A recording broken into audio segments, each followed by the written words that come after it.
Hi friends, কেমন আছো তোমরা? আমি ভালো আছি। তো ভিডিওতে আসলাম এটা সন্ধেবেলায়, একটু বেরিয়েছিলাম, বেরিয়ে করে এসে শুয়েছি। তো ভাবলাম একটু ভিডিও করি তোমাদের সাথে। ব্লগ ভিডিও তো সেরকমভাবে দিতে পারছি না। আর শরীরটা খারাপ কেন তোমাদেরকে তো আগের ভিডিওতে বললামই। তো এখন একটু এইভাবেই মানিয়ে নিচ্ছি। প্রথমে ভেবেছিলাম ভিডিও দেব না, তারপরে ভাবলাম যে ভিডিও না দেওয়াটা এটা খুব খারাপ হচ্ছে, ভিডিও দিতেই হবে। যেমন হোক একটু তো ভিডিও আমাকে ছাড়তে হবে, বলো। তো বেরালাম, বেরিয়ে একটু চা খেয়েছি। চা খেতে নিষেধ আছে ডাক্তারের, কিন্তু তারপরেও কিন্তু আমি চা খেয়েছি বলতে খাবো না ভাবছিলাম। আমি খাই না সচরাচর, এখন অনেকদিন ধরে বন্ধ করে দিয়েছি। তাও আজকে খেলাম, মাথাটা একটু ধরে ধরেছিল, কীরকম একটা লাগছে। তো এই প্রেগনেন্সি জার্নিটা সবার সমান হয় না, কিছু মানুষের কোনো প্রবলেমই হয় না। আমার প্রবলেম, কারণ আমার হচ্ছে একটু হিমোগ্লোবিন লেভেলটার প্রবলেম আছে। সেটা কিছু একটা কারণের জন্যই আছে। তোমরা যদি জানতে চাও কমেন্টে বলবে, অবশ্যই আমি শেয়ার করব। তো সব কিছু তো শেয়ার করা আমার হয় না, আমরা করি না, অনেকেই করে না।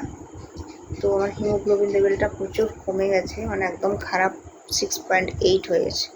তো বুঝতেই পারছো, ক্যামেরা সেট আপ করে কাজ করা খুব চাপ হয়ে যাচ্ছে, আর শরীরটা খুব দুর্বল হয়ে গেছিলো।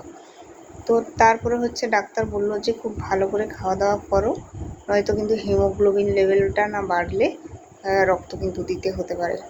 তো ভাবলাম যে না, জোর করে হলেও আমাকে খেতে হবে। আর এই সময় অনেকের খাওয়ার কোনো অরুচি থাকে না, আমার কোনো কিছুতেই খাওয়ারের অরুচি নেই। শুধু কী বলতো, মাংস, ডিম, এই দুটো জিনিসে খুব অরুচি, এগুলোই এখন ভাইটাল খাওয়ারের মধ্যে।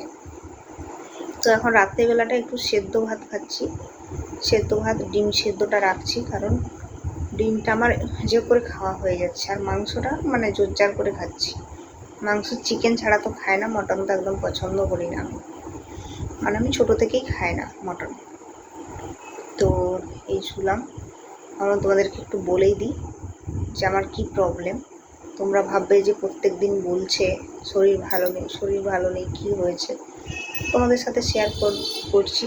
আর তোমরা যদি জানতে চাও যে কিভাবে কি হলো, বা কী সিমটমস, বা কোনো প্রবলেম আছে কি না, তোমরা কমেন্টে আমাকে কোশ্চেন করতে পারো, আমি তাহলে এর টপিকের ওপর ভিডিও বানিয়ে দেবো। কারণ আমি তো ব্লগ ভিডিও এখন বানাতে পারছি না। তো তোমরা চাইলে আমি বিভিন্ন রকম এটার ভিডিও আমি দিতে পারি, যাদের প্রবলেম আছে বা কিছু। আমার কোনো প্রবলেম নেই, সত্যি কথা বলতে। আমি 4 বছর পর বাচ্চা প্ল্যানিং করেছি। প্ল্যানিং করা মাত্রই আমার কোনো সমস্যা হয়নি, হয়ে গেছে।